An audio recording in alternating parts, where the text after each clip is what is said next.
It's October, so of course we're going to try and predict the Final Four in May. Well, Stevie is. I say predict the Final Four. We kind of know the top two, it's just which order.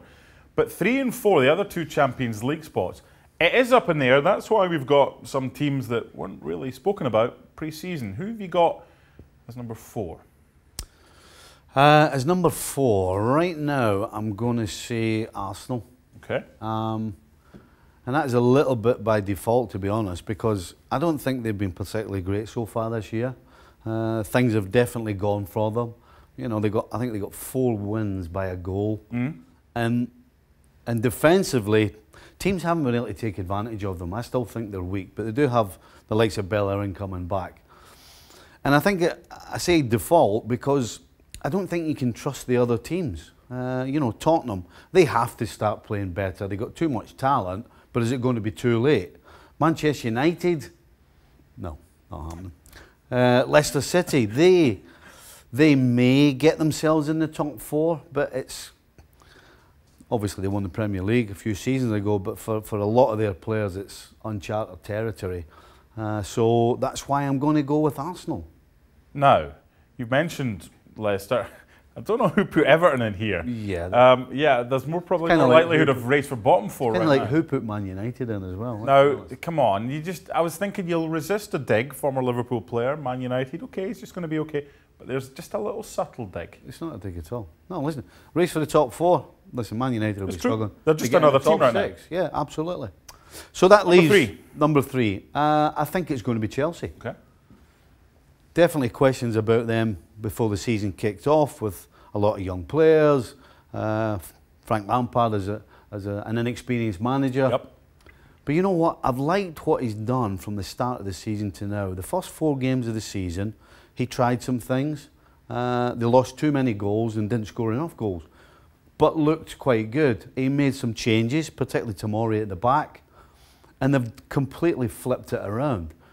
Not losing too many goals. I think they've lost 4 goals in the last 4 games and they've scored 12. So they're trending in the right way for me, and I think they'll be more consistent than anybody else on that board, including Arsenal. Could other teams learn a lesson from Chelsea, who were unable to add to their squad? They signed Pulisic in January, so he came in, but apart from that, they've had to rely on youngsters. So they've given them an opportunity, and yes, they're talented youngsters, but could other teams look at that and say, you know what, spending a lot of money now, as it costs to get players into England, should we not give more youngsters a chance, or is that just different because they've got good youngsters? Yes, it's completely different. You talk about one team that goes and signs a bunch, not 2 or 3 young players, a bunch to cover the bases. So basically end up with a choice. You know, all these other teams that we're looking at don't have that choice, and quite frankly, you have to decide, am I taking it a step too far? Am I doing this because other teams have done it and it's worked? Or do you basically say, is the player ready or is he not? And if the answer is no, then you don't play them. We were sitting at our desks last week, I think it was, after City had lost, or after the City game when they lost at home to Wolves, and I said, are you excited yet about Liverpool? And your face was just like, it's October again. So, City are going at 2, or City are going at 1? Absolutely, at 2.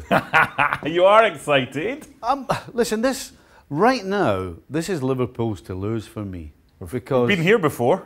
Well, we've been here before, but then City have a huge problem that Liverpool don't have, and that's at the back. And there are always going to be days when you can't put the ball in the back of the net for whatever reason, whether it's the opposition, your own players are not quite at it. But when you have a strong defence, you're not going to lose. So you're going to actually pick up points.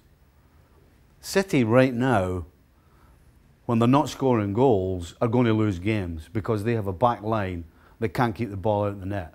Liverpool score goals, they don't concede many goals, and that's why I think that Liverpool right now, it's theirs to lose. I'm going to let you put that in there, and then I'm going to end by taking you back to when you played. 2 things, okay? You won 5 league titles. You were both chasing and chased, okay? Everton were in pole position one year, but you were able to to manage to Yep. find a way to get there. Yep. And also, you have been chased and you've held off, and others. Tell me the difference between Liverpool being chased and what the players go through, and Liverpool doing the chasing. You know, the difference when I was at Liverpool is completely different to what these players are going through. I know, but I want you to. I can't because but no, I've not been in that position. Talk to me about when you were there, what it was like for you. I'm just going to tell you that. Okay. The position I was in Grumpy. was I joined a team that had been through it, knew what was happening, and took me through it. That's completely the opposite of what's happening with this side. This side has got players that have never been involved in winning the Premier League title, but they have got a fan base and a world looking at them to say, can they do this for the first time in 30 years? So there's no question the type of pressure they're under is not the type of pressure that I and the team I played in was under. We expected to win. And to answer your original question, 100% chase me. I want to be at the top. I don't want to be chasing anybody. Why do I? Of course. I want more points than anybody else all the time. So, hey, absolutely, you have to catch us. Based on what you've said then, and the players who've not been over this before and haven't won a title with Liverpool, there's no scars for them. There's scars from the fans. How easy or how difficult will it be for these supporters to go through what they will go through and went through last year? How easy will it be for them to try and be patient so that the nervousness of them doesn't affect the players on the park? Well, I think what will make it easier is if City keep slipping up, which is quite possible because of the problems they have defensively. That will mean that there will always be a cushion. That will mean that fans